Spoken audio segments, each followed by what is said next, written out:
ICC की गल करते हैं, नवे असूल मुतारिफ करवा दिते गए हैं, टीमां भी वधातियां वर्ल्ड कप ਲਈ ਹੁਣ 12 ਟੀਮਾਂ ਹੋਣਗੀਆਂ ਤੇ 3 ਹੋਸਟ ਨੇਸ਼ਨ, मतलब ਜਿਵੇਂ FIFA वर्ल्ड कप ਵਿੱਚ ਹੁੰਦਾ ਹੈ ਨਾ, ਜਿੱਦਾਂ ਅਸੀਂ ਵੇਖਦੇ ਪਏ ਹਾਂ ਅਮਰੀਕਾ, ਕੈਨੇਡਾ ਜਾਂ ਮੈਕਸੀਕੋ, ਹੁਣ ਕ੍ਰਿਕਟ ਵਿੱਚ ਵੀ ਅਸੀਂ ਵੇਖਾਂਗੇ ਕਿ 3 ਹੋਸਟ ਨੇਸ਼ਨ ਹੋਣਗੇ ਤੇ ਇਹ ਵੀ ਕਿਹਾ ਜਾ ਰਿਹਾ ਹੈ ਕਿ ਟੌਪ 7 ਦਾ ਗਰੁੱਪ ਵੀ ਹੋਏਗਾ ਤੇ ਜਿੱਦਾਂ FIFA वर्ल्ड कप ਵਿੱਚ ਜਿਹੜੀ ਤੀਸਰੀ ਟੀਮ ਹੁੰਦੀ ਨਾ ਉਹ ਬਾਹਰ ਨਹੀਂ ਹੁੰਦੀ, ਹੁਣ ਇਹ ਵੀ ਅਸੀਂ ਇੱਕ ਉਮੀਦ ਲਾ ਸਕਦੇ ਹਾਂ ਕਿ ਖੁਦਾ ਨਾ ਖਾਸਤਾ ਅਸੀਂ ਇੰਡੀਆ ਕੋਲੋਂ 2 ਮੈਚ ਵੀ ਹਾਰ ਜਾਣ ਤੇ ਕਿਤੇ ਨਾ ਕਿਤੇ ਅਸੀਂ ਇਵੈਂਟ ਵਿੱਚ वापस जिंदा रहेंगे। एशिया कप की मिसाल मौजूद है, 3 मैच हो गए, तीनों बारी असी हार गए हैं। नवे नवे असूल तो आ रहे हैं, लेकिन जो तक साडा अपना घर ठीक नहीं होएगा, मैनूं नहीं लगता कि 5 बारी मैच हो जाए इंडिया नाल असीं जित सकते हैं। जाफर साहब की कमेंट करोगे इस बारे में?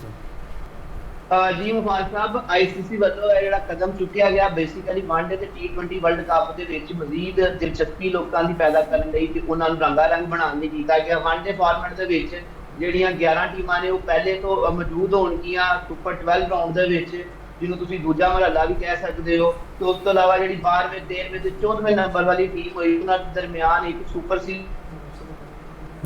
ਖੇਡੀ ਜਾਏਗੀ ਤੇ ਉਹਦੀ ਫਾਤਿਹਾ ਟੀਮ ਹੈ ਜਿਹੜੀ ਉਹ ਉੱਥੇ 11 ਟੀਮਾਂ ਦੇ ਨਾਲ 12ਵੀਂ ਟੀਮ ਬਣੇਗੀ ਤੇ ਫਿਰ 2-2 ਦੇ ਗਰੁੱਪ ਬਣਨਗੇ ਵਨਡੇ ਦੇ ਵਰਲਡ ਕੱਪ ਦੇ ਵਿੱਚ। 6-6 ਦੇ 2 ਗਰੁੱਪ ਬਣਨਗੇ ਤੇ ਹਰ ਗਰੁੱਪ ਦੀ 3 ਟੀਮਾਂ ਨੇ ਜਿਹੜੀਆਂ ਉਹ ਸੁਪਰ 7 ਦੀ ਕੁਆਲੀਫਾਈ ਕਰਨਗੀਆਂ ਤੇ ਉਸ ਤੋਂ ਬਾਅਦ ਇੱਕ ਟੀਮ ਐਸੀ ਹੋਏਗੀ ਜਿਹੜੀ 7ਵੀਂ ਟੀਮ ਹੋਏਗੀ, ਜਿਹੜੀ ਹਾਈਲੀ ਰੈਂਕ ਟੀਮ ਹੋਏਗੀ, ਜਿਹੜੀ ਆਈਸੀਸੀ ਦੀ ਹਾਈਲੀ ਰੈਂਕ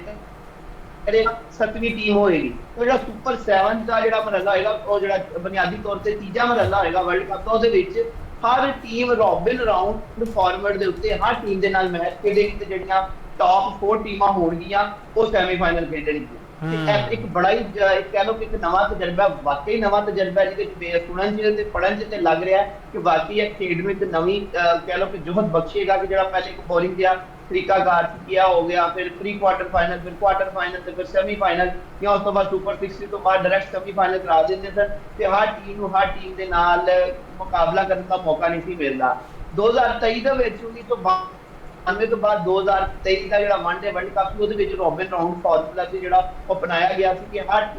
ਟੀਮ ਦੇ ਨਾਲ ਮੈਚ ਖੇਡੇਗੀ ਤੇ ਆਫਟਰ ਫਸਟ ਰਾਉਂਡ ਜਿਹੜਾ ਉਹਨਾਂ ਦੇ ਪੁਆਇੰਟਸ ਨੇ ਉਹਨਾਂ ਦੀ ਬੇਸ ਦੇ ਉੱਤੇ ਜਿਹੜੀਆਂ ਆਪਣੀਆਂ 4 ਟੀਮਾਂ ਨੇ ਉਹ ਸੈਮੀਫਾਈਨਲ ਖੇਡਣਗੀਆਂ ਜੀ। ਉਹਦੇ ਵਿੱਚ ਲੇਕਿਨ ਉਹਦੇ ਵਿੱਚ ਜਦੋਂ ਐਡੇ ਵੱਡੇ ਲੈਵਲ ਦੇ ਉੱਤੇ ਤੁਸੀਂ ਇਹੋ ਜਿਹਾ ਫਾਰਮੈਟ ਅਪਣਾਉਣਾ ਚਾਹੁੰਦੇ ਹੋ ਜਿਹਦੇ ਵਿੱਚ ਹਰ ਟੀਮ ਨਾਲ ਖੇਡੇ, ਤੇ ਉਹਦੇ ਵਿੱਚ ਬਹੁਤ ਸਾਰੀਆਂ ਛੋਟੀਆਂ ਟੀਮਾਂ ਵੀ ਆ ਜਾਂਦੀਆਂ ਨੇ ਤੇ ਦੂਜੇ ਵਾਲੇ ਵਿੱਚ ਟੀਮਾਂ ਦੀ ਤਾਦਾਦ ਤੁਹਾਨੂੰ ਮਹਿਦੂਦ ਕਰਨੀ ਪੈਂਦੀ, ਜੇ 2023 ਦੇ ਵਰਲਡ ਕੱਪ ਦੇ ਵਿੱਚ ਸਿਰਫ 10 ਟੀਮਾਂ ਨੇ ਹਿੱਸਾ ਲਿਆ ਜੀ। ਐਸੇ ਤਰੀਕੇ ਨਾਲ ਜ਼ਿਆਦਾ ਤੋਂ ਜ਼ਿਆਦਾ ਟੀਮਾਂ ਨੂੰ ਅਕੋਮੋਡੇਟ ਕਰਨ ਲਈ ਜਿਹੜਾ FIFA ਦਾ ਫਾਰਮੂਲਾ ਸੀ, ਸ਼ਾਇਦ ਉਸੇ ਫਾਰਮੂਲੇ ਤੋਂ ਚੱਲਦੇ ਨੇ ਉਹਨਾਂ ਟੀਮਾਂ ਦੀ ਤਾਦਾਦ ਵਧਾਈ ਹੈ ਤੇ ਆਈਸੀਸੀ ਨੇ ਵੀ ਟੀਮਾਂ ਦੀ ਤਾਦਾਦ ਵਧਾਉਣ ਤੋਂ ਬਾਅਦ ਵੇਖਿਆ ਜਾਏ ਤੇ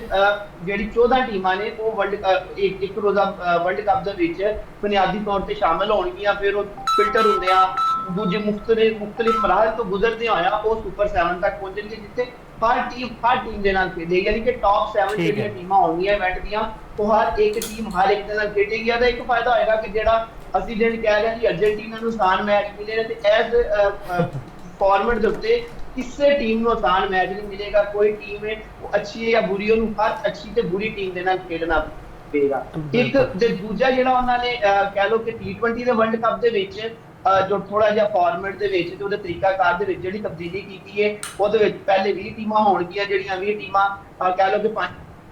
5 ਟੀਮਾਂ ਦਾ ਗਰੁੱਪ ਹੋਏਗਾ ਤੇ ਉਹਨਾਂ ਗਰੁੱਪਾਂ ਦੇ ਵਿੱਚੋਂ ਜਿਹੜੀਆਂ ਟੌਪ 2 ਟੀਮਾਂ ਹੋਣਗੀਆਂ, 5 ਗਰੁੱਪਾਂ ਦੇ ਵਿੱਚੋਂ ਟੌਪ 2 ਟੀਮਾਂ ਸੁਪਰ 10 'ਚ ਜਾਣਗੀਆਂ ਤੇ ਸੁਪਰ 10 'ਚ ਜਾਣ ਤੋਂ ਬਾਅਦ ਜਿਹੜੇ 5 ਦੇ 2 ਗਰੁੱਪ ਹੋਣਗੇ ਤੇ ਪਹਿਲੇ ਦੋਵਾਂ ਗਰੁੱਪ ਦੀਆਂ ਜਿਹੜੀਆਂ ਟੌਪ ਕਰਨਗੀਆਂ ਟੀਮਾਂ ਉਹ ਡਾਇਰੈਕਟ ਸੈਮੀਫਾਈਨਲ ਜਾਣਗੇ। ਸਹੀ ਆਖਿਆ ਕਿ ਮੁਨਫਰਦ ਗਰੁੱਪ ਹੋਏਗਾ, ਦੇਖਦੇ ਆ ਤਜਰਬਾ ਕਾਮਯਾਬ ਹੁੰਦਾ ਹੈ ਕਿ ਨਹੀਂ। ਯਾਸਿਰ ਸਾਹਿਬ ਤੁਸੀਂ ਵੀ ਜ਼ਰਾ ਇਹਦੇ ਤੇ ਸ਼ਾਰਟ ਕਮੈਂਟ ਕਰ ਦੇਣਾ। ਅੱਛਾ, ਪਹਿਲਾਂ ਤਾਂ ਰਾਉਂਡ ਰੋਬਿਨ ਦੇ ਉੱਤੇ ਜਿਹੜਾ ਦੋਨੋਂ ਵਰਲਡ ਕੱਪ ਪਿਛਲੇ ਚਲੇ ਪਹਿਲਾਂ ਵੀ ਤਜਰਬਾ ਹੋ ਚੁੱਕਿਆ ਹੈ। 99 ਦੇ ਵਿੱਚ ਸੁਪਰ 6, 2023 ਦੇ ਵਿੱਚ ਵੀ ਜਿਹੜਾ ਨਾ ਸੁਪਰ 6 ਜਾਂ 8 ਸੀ, 2007 ਵਿੱਚ ਪਾਕਿਸਤਾਨ ਇੰਡੀਆ ਦੋਨੋਂ ਵਰਲਡ ਕੱਪ ਚੋਂ ਬਾਹਰ ਹੋ ਗਏ ਸੀ, ਉਹ ਵੀ ਸੁਪਰ 8 ਦੇ ਉੱਤੇ ਜਿਹੜਾ ਨਾ ਗਿਆ ਸੀ। ਮਤਲਬ ਘੁੰਮ ਫਿਰਾ ਕੇ ਫਿਰ ਵਾਪਸ ਉੱਥੇ ਗਏ। ਟੀਮਾਂ ਦੀ ਜਿਹੜੀ ਤਾਦਾਦ ਅਗਰ ਤੁਸੀਂ ਕਹਿੰਦੇ ਵਧਾਉਣ ਦੀ ਉਦੋਂ ਤੱਕ ਨਹੀਂ ਵੱਧ ਸਕਦੀ ਮੁਫਾਜ਼, ਜਦੋਂ ਤੱਕ ਤੁਸੀਂ ਜਿਹੜਾ ਨਾ ਜਿਹੜੀਆਂ ਛੋਟੀਆਂ ਟੀਮਾਂ ਉਹਨਾਂ ਦੇ ਵੱਡੀਆਂ ਟੀਮਾਂ ਦੇ ਨਾਲ 4 ਸਾਲ ਜਿਹੜੇ ਹੁੰਦੇ ਨੇ ਵਰਲਡ ਕੱਪ ਦੇ ਦਰਮਿਆਨ, ਉਹਦੇ ਦਰਮਿਆਨ ਜਦੋਂ ਤੱਕ ਕੋਈ ਬਾਇਲੈਟਰਲ ਸੀਰੀਜ਼ ਜਾਂ ਟ੍ਰਾਈਨੇਸ਼ਨ ਸੀਰੀਜ਼ ਜਾਂ 4 ਮੁਲਕੀ ਸੀਰੀਜ਼ ਨਹੀਂ ਤੁਸੀਂ ਕਰਾਓਗੇ ਨਾ, ਤੇ ਉਦੋਂ ਤੱਕ ਉਹ ਟੀਮਾਂ ਬਿਹਤਰ ਨਹੀਂ ਹੋਣਗੀਆਂ। ਹੁਣ 3 ਤਾਂ ਦੇਖੋ ਡਾਇਰੈਕਟ ਆ ਗਈਆਂ, ਨਮੀਬੀਆ, ਜ਼ਿੰਬਾਬਵੇ, ਸਾਊਥ ਅਫਰੀਕਾ,